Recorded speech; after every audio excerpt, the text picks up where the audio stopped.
3.5 6 নম্বর লেকচারে সবাইকে স্বাগতম। আশা করি আগের লেকচারগুলো ভালো করে বুঝতে পেরেছো। তো আমরা 10-এর 4 নম্বর অঙ্ক তুলছি। দেখো 10-এর 1 নম্বর অঙ্ক ছিল লাস্ট অঙ্ক লেকচার 5-এ, এখন লেকচার 6।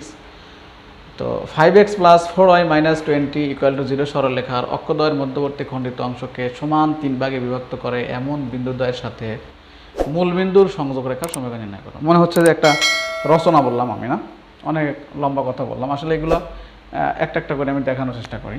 এই যে একটা রেখা দেওয়া আছে, এই রেখা যে অক্ষদ্বয়ের মধ্যবর্তী খণ্ডিত অংশ আছে, তো আমি একে দেখাচ্ছিলাম এরকম। এটা হলো এ বিন্দু, এটা হচ্ছে বি বিন্দু। এই বিন্দুর স্থানাঙ্ক ধরলাম a0, আগের মতো এটা হলো 0b। তার মানে এটুকু হচ্ছে এ, এটুকু হচ্ছে বি। এগুলো কিন্তু কমন কাজ করেছি, এর আগেও যে কাজগুলো করেছি সেটাই। তো কী কথা বলা আছে? মধ্যবর্তী খণ্ডিত অংশ, তাহলে রেখার কোনো খণ্ডিত অংশ হয় এ বি। এই এ বিকে সমান 3 ভাগে বিভক্ত করে, এ বিকে যদি সমান 3 ভাগে বিভক্ত করতে হয় তাহলে দুইটা বিন্দুর প্রয়োজন হবে।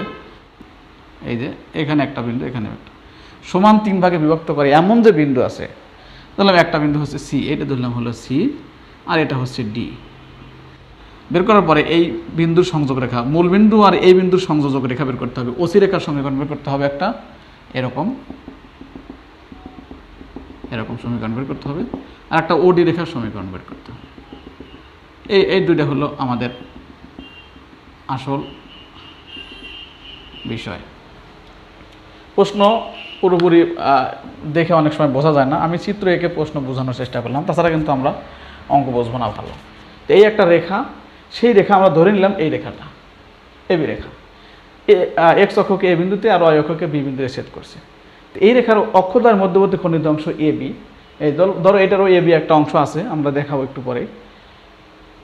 সেই এ বিকে সমান 3 ভাগে বিভক্ত করে দুইটা বিন্দু, এই দুই বিন্দু যে সেই দুই বিন্দু আর মূল বিন্দু সংযোগ রেখার সমীকরণ নির্ণয় করতে হবে, মানে দুইটা রেখার সমীকরণ বের করতে হবে। 4y - 20 = 0। আমরা এক্স অক্ষকে ওয়াই অক্ষকে কোন বিন্দু সেট করে সেটা নির্ণয় করবো, তার মানে ছেদক আকারে নিয়ে আসবো এটা। তো 5x + 4y = 20। 10-এর 1 নম্বর অঙ্ক কিন্তু ওরকমই ছিল, 20-তে ভাগ করি, 4y নিচে 20 = 1। সুতরাং x/4 + y/5 = 1। আমরা কিন্তু এখন এখান থেকে বলতে পারবো যে রেখাটি এক্স অক্ষকে কোন বিন্দুতে ছেদ করে। তো সুতরাং এক্স অক্ষকে এ ধরে নিলাম 40 এবং ওয়াই অক্ষকে বি 05 বিন্দুতে ছেদ করে। এটা কিন্তু আমরা আগের কাজ করলাম, বিন্দুতে ছেদ করে। আচ্ছা, এখন আসলে তো আমি বোঝানোর জন্য এবি দিয়েছি, এবির মান কিন্তু ওখান থেকে পাওয়াই গেছে, এবি আমরা কেটে দিই। তো এটা হলো 4, এটা হচ্ছে 5, তাহলে এটুকু হবে 4, এটুকু হবে 5। তো এখন আসি, এখন এই যে এ বি যে দুইটা বিন্দুর স্থানাঙ্ক আমরা বের করলাম, এই যে এই বিন্দুটা কী হবে? সমত্রিখণ্ডক বিন্দু হবে। কিন্তু সি বিন্দু এবং ডি বিন্দু কিন্তু সমত্রিখণ্ডক, সমান 3 ভাগে বিভক্ত করে ধরি, কিন্তু এগুলো শিখেছি বিন্দু। আচ্ছা, সমত্রিখণ্ডক বিন্দু যদি হয় তাহলে এখান থেকে দেখা যায় এই বিন্দুটা এই এ বিকে কিন্তু 1:2 অনুপাতে অন্তর্ভুক্ত করে, দেখেই বোঝা যায়। 3.2 যদি কেউ না পড়ে থাকো তাহলে কিন্তু এই লেকচার আবার বুঝবা না। এই যে 2:1 1:2 বলছি, কেন বলছি এ কথা? এই জন্যই বলি যে গণিতের প্রত্যেকটি চ্যাপ্টার কিন্তু মানে একটার সাথে সম্পর্কিত, একটা না বুঝলে কিন্তু আর একটা বোঝা কঠিন হয়ে যায়। তো লিখি এখন, কিন্তু সমস্যা নাই, সরাসরি নিন। সুতরাং সি বিন্দুর স্থানাঙ্ক বের করি, দেখি সেই অন্তর্বিভক্তির যে সূত্র, সেই সূত্র দিয়ে এক্সের মানটা কী হবে? এই যে দেখো 2 অনুপাত যোগ করলাম, ওয়ের মানও কিন্তু তাই, 1 + 2 1 + 2। কীভাবে ক্যালকুলেশন করবো একটু খেয়াল করতে হবে। তো এখানে কিন্তু হবে x2, এখানে হবে x1। x2 কোনটা? এই প্রথম বিন্দু, এইটাই দ্বিতীয় বিন্দু, তাহলে x2 হবে 0 আর x1 হবে 4। আবার এখানে আসে y2, এখানে y1, y2 কিন্তু হচ্ছে 5 আর y1 হচ্ছে 0। তো আমরা এটাই ক্যালকুলেশন করি, তো 0 হয়ে যায়, এখানে 8/3 এখানে 0 হয়ে যায় 5/3। তাহলে সি বিন্দুর স্থানাঙ্ক পেয়েছি। আবার ডি বিন্দুটা কিন্তু 2:1 অনুপাতে অন্তর্বিভক্ত করে, অথবা অন্যভাবে নির্ণয় করতে পারি আমরা। তো ডি বিন্দুর স্থানাঙ্ক বের করার জন্য ডি বিন্দু কিন্তু সি ও বি এর মধ্যবিন্দু। অঙ্কটা কিন্তু খুবই গুরুত্বপূর্ণ। এর আগে একটা বললাম যে স্টার দিয়ে ভেরি ভেরি ইম্পর্টেন্ট দিয়ে রেখে দিও, এই অঙ্কটাও এরকম মধ্যবিন্দু। তাহলে এই বিন্দুর মধ্যবিন্দু হচ্ছে ডি, তাহলে ডি এর স্থানাঙ্ক কী হবে? 0 + 8/3, নিচে হবে 2, আবার 5 + 5/3, নিচে 2। এটা যদি ক্যালকুলেশন করি এটা হয় 8/6 বা 4/3, কাটাকাটি করে হয় 4/3। এটা যদি তোমরা এইভাবে এই যে এটা উল্টায় দেও, কাটাকাটি করো, তাহলে 4/3 আসবে। আর এটা দেখি কি আসে, এটা হলো 15/20 × 1/2, এটা হয় 4/3, এটা হয় 10/3। তো আমরা দুইটা বিন্দুর স্থানাঙ্ক বের করলাম। সমত্রিখণ্ডক যে বিন্দু সেটা হলো একটা সি একটা ডি। এটা কিন্তু সি বিন্দুর স্থানাঙ্ক, আর এটা হচ্ছে ডি বিন্দুর স্থানাঙ্ক। এখন আমাদের কাজ হলো ও সি এর সমীকরণ নির্ণয় করা, আর হলো ও ডি এর সমীকরণ নির্ণয় করা। এই দুইটা রেখার সমীকরণ নির্ণয় করলে এই অঙ্কের গুরুত্বপূর্ণ অংশ আমরা শেষ করব। তাহলে আমরা ও ডি এবং ও সি এর সমীকরণ নির্ণয় করি। লিখি ও সি এর সমীকরণ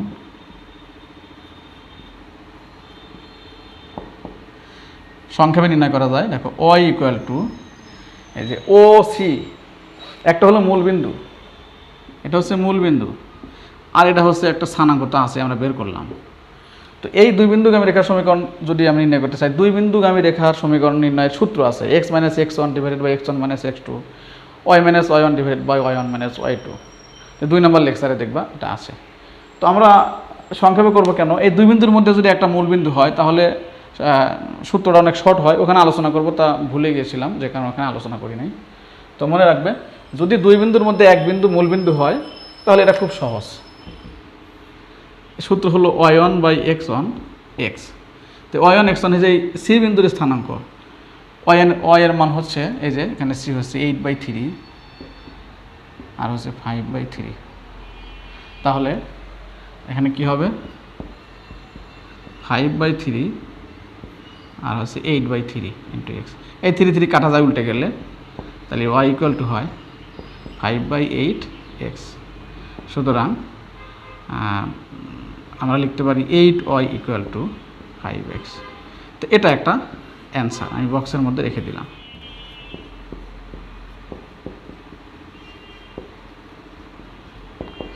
y equal to y1 / x1 x। তো y1 x1 বলতে কিন্তু যে ডি বিন্দুর স্থানাঙ্ক বোঝানো হচ্ছে। ডি বিন্দুর স্থানাঙ্ক কত পেয়েছি? 4/3 10/3। তাহলে 10/3 4/3, 10/3 নিচে হচ্ছে 4/3 x। 3 3 কাটা যায়, 2 2 কাটা যায়, y ইকুয়াল টু একবারে লেখা যায় 5/2x। সুতরাং 5x ইকুয়াল টু 2y। এটা হলো আরেকটা সমীকরণ। এই দুটো সমীকরণই অ্যান্সার। এই দুটো সমীকরণ বের করার জন্য আমরা এতক্ষণ কাজ করলাম। এই চ্যাপ্টারের মধ্যে সবচেয়ে কঠিন অঙ্কই বলা চলে। এরপরে আছে একটা ত্রিভুজের ক্ষেত্রফল। তো এটা মনোযোগ সহকারে প্র্যাকটিস করার চেষ্টা করবা। এটা একটা বড় অঙ্ক, কিন্তু এটা যদি এমসিকিউতে আসে অনেকে চিন্তা করবো আল্লাহ, এই অঙ্ক যদি এমসিকিউতে আসে তাহলে তো শেষ, এই অঙ্ক আমার পক্ষে পারা সম্ভব নয়। তো এমসিকিউ করার জন্য, এমসিকিউ সলভ করার জন্য সংক্ষেপ একটা পদ্ধতি আছে। এমসিকিউ টেকনিকটা আলোচনা করি। দেখো এই বক্সের মধ্যে আমরা এমসিকিউ টেকনিক আলোচনা করি। এটা যদি এমসিকিউতে আসে কীভাবে করবো, বিভিন্ন বিশ্ববিদ্যালয়ে ভর্তি পরীক্ষাতে আসে। অনেকের এই সংক্ষিপ্ত পদ্ধতি না জানার কারণে তারা মনে করে এত বড় অঙ্ক, এই বড় অঙ্ক করা আমার পক্ষে সম্ভব নয়, এটা ছেড়ে দিয়ে আসে, অথবা চেষ্টা করতে যাওয়ার সময় নষ্ট করে অন্য অঙ্ক পারা যায় না। সংক্ষেপ পদ্ধতি হলো এটাকে আমরা x/a y/b আকারে নিয়ে আসবো। এটা কিন্তু খুব সহজ। দেখো +4y - 20 ইকুয়াল টু, এটা কীভাবে নিয়ে আসছিলাম? x/4 y/5 ইকুয়াল টু 1 আসছিল, কিন্তু এই 20কে ডান পাশে নিয়ে ভাগ করে দিছি। এই ভাগ করলে কিন্তু 5 কাটা যায়, 20 4 হয়ে যায়, আর 4 কাটা যায় 5 হয়ে যায়। এই আকারে নিয়ে আসলাম। এটা কিন্তু গুরুত্বপূর্ণ। অর্থাৎ এর মান হলো 4, বি এর মান কিন্তু 5। এখন এই দুইটা সমীকরণ কি কি হবে? y ইকুয়াল টু সংক্ষেপ সূত্র কে বি এক্স বাই এ, এইটা হলো সংক্ষেপ সেই সূত্র। এই যে বি এর মান হলো এটা, এর মান এটা, তো একবার কে এর মান বসাবো 2, আর একবার বসাবো হচ্ছে হাফ। 2 বসালে এই দুটার যে কোনো একটা সমীকরণ পাবো, আর হাফ বসালে আর একটা সমীকরণ পাবো। তো একবার বসাবো হলো 2, একবার বসাবো হাফ। দেখো প্রথমে 2 বসাই, হাফ বসাই, হাফ বসালাম, বি এর মান তো 5 আর এর মান 4, সরি এক্স তো এখানে থাকবেই, আর এর মান হচ্ছে 4। তো খেয়াল করো এই 2 কিন্তু নিচে চলে আসে, তাহলে 5x নিচে কিন্তু চলে আসে 8 হয়ে যায়, নিচে এই দেখো এই যে এইটা পেয়েছি আমরা, আর গুণ করলে 8y ইকুয়াল টু 5x পেয়েছি। আবার যদি আমরা 2 বসাই, দেখো 2 যদি বসাই, y ইকুয়াল টু কের মান 2 যদি বসাই, 2, বির মান 5x, নিচে 2, নিচে 4, যদি কাটাকাটি করি এটা এনে 2 হয়ে যায়। এখন যদি আর গুণ করি তাহলে 5x ইকুয়াল টু 2y, এটা পাওয়া যায়। এই যে এতক্ষণ যে আমরা চিত্র এঁকে এঁকে অঙ্কটা করলাম, সেই অঙ্কটার এমসিকিউ টেকনিক হলো, আমি বুঝালাম তাই কিন্তু এখানে 1 মিনিট খরচ হলো বা 1-1.5 মিনিট খরচ হয়েছে, কিন্তু যদি তোমরা এটা বাসায় চর্চা করে পরীক্ষার হলে যাও তাহলে কিন্তু তোমাদের জন্য খরচ হবে 30 সেকেন্ড মাত্র সময়। তুলেছি দেখো 11-1, একটি সরলরেখা 1, 2, 3, 4 বিন্দুগামী এবং x হয় তার উপর একটি বিন্দু, দেখাও যায় এত সমান এত। তো এই লাইন থেকে আমরা কি বুঝি একটু খেয়াল করি। 1, 2, 3, 4 বিন্দুগামী একটা সরলরেখা, আবার তার উপরে x হয় আর একটা বিন্দু, তার মানে এই 3টা বিন্দুকে একটা রেখার উপর অবস্থিত না? তো অবশ্যই। তাহলে 3টা বিন্দু একটা রেখার উপর অবস্থিত হওয়ার একটা শর্ত আছে, সেই শর্তে অ্যাপ্লাই করলে আমরা এটা প্রমাণ করতে পারবো।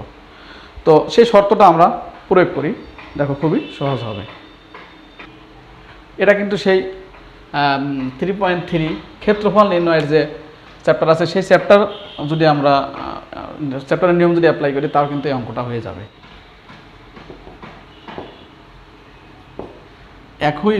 একই রেখার উপর অবস্থিত হলে সরাসরি দেখো আমরা নির্ণায়ক লিখছি 1, 2, 3, 4 xy on এত ইকুয়াল টু 0, সেই ক্ষেত্রফলের মতো এখানে হাফ ছিল, হাফও পাশে যায় 0 হয়ে যায়। এখন আমরা কাজ করি, দেখো সেই নির্ণায়কের যে নিয়ম একটা থেকে একটা বিয়োগ সেটা করব আমরা। তো এটা থেকে এটা বিয়োগ করে নিচে লিখি আমরা x - 3 y - 4 0, আবার এটা থেকে এটা বিয়োগ করে এখানে লিখি 2, 2, 0, আর উপরে যেরকম থাকে সেরকমই রেখে দিই। আমরা কি করলাম, এখানে একটু অন্যরকম কাজ করছি, যদি ওই কাজ করলে চলবে। কি করেছি, এখানে লিখেছি r3' equal to r3 - r2, আবার r2' equal to r2 - r1। তো এখন আমরা এই 1 দিয়ে যদি আমরা ক্যালকুলেশন করি, নির্ণায়কের মান নির্ণয় করার যে টেকনিক, এই 0 2 এর কারণে 0 হয়ে যায়, লিখি এখানে। তাহলে বাকি যে সেটা লিখি 2, 2 x - 3 y - 4 এত ইকুয়াল টু 0। এখন আমরা এই নির্ণায়কের মান বের করে আর গুণ করে 2y - 8 -2 × x - 3 ইকুয়াল টু 0। তাহলে 2y - 8 2x + 6 ইকুয়াল টু 0। তাহলে আমরা পাচ্ছি কি -2x + 2y - 2 ইকুয়াল টু 0। 2 যদি আমরা -2 যদি কমন নেই তাহলে x - y + 1 ইকুয়াল টু 0। তো -2 পাশে ভাগ করে দিলে x - y + 1 ইকুয়াল টু 0। এটাই কিন্তু দেখাতে বলছে, প্রুফড বা দেখানো হলো, শুট। তো এটা কিন্তু কঠিন অঙ্ক নয়, সেই কী বলে যেন ক্ষেত্রফল নির্ণয় চ্যাপ্টারের যেভাবে করছি সেভাবে করলেও হবে এটা। তো এই অঙ্কগুলোর উপর বেস করে যদি তোমরা বাসায় কিছু অঙ্ক সলভ করো তাহলে কিন্তু অনেক সহজ হবে, তোমাদের ক্রিয়েটিভিটি যাচাইও হবে, তোমরা নিজেদেরকে যাচাই করতে পারবে। তো এই জন্য বলছি যে 3টা অঙ্ক আমি কাজ দিচ্ছি, 3টা অঙ্ক এই অঙ্কগুলোর ভিতর থেকেই, এই অঙ্কগুলোর নিয়ম থেকেই হবে। মানে তোমরা বই থেকে দেখে দেখে যে অঙ্কটা কাজ দিয়েছি নাম্বারটা লিখে রাখবে, পরে বই দেখে দেখে 10-এর 2 আর 5 আর 11-র 2 এই তিনটা অঙ্ক করবে। তো 11-র 2 নম্বর অঙ্ক হবে 11 যে আছে সেই নিয়মে, 11 যে এই কিছুক্ষণ আগে করলাম সেই নিয়মে সরাসরি ছোট্ট অঙ্ক 4-5 লাইন। আর 10-এর 2 এবং 5 হবে 10-এর মধ্যে যে অঙ্কগুলো আছে সেই নিয়মের মধ্যেই, একটু এদিক সেদিক থাকতে পারে। তো তোমরা চেষ্টা করবে, না পারলে অবশ্যই আমাকে জানাবে, যদি বুঝতে না পারো জানাবে, প্রয়োজন হলে ওই অঙ্কগুলো দিয়ে আবার আরেকটা ভিডিও করে তোমাদেরকে সাহায্য করার চেষ্টা করব।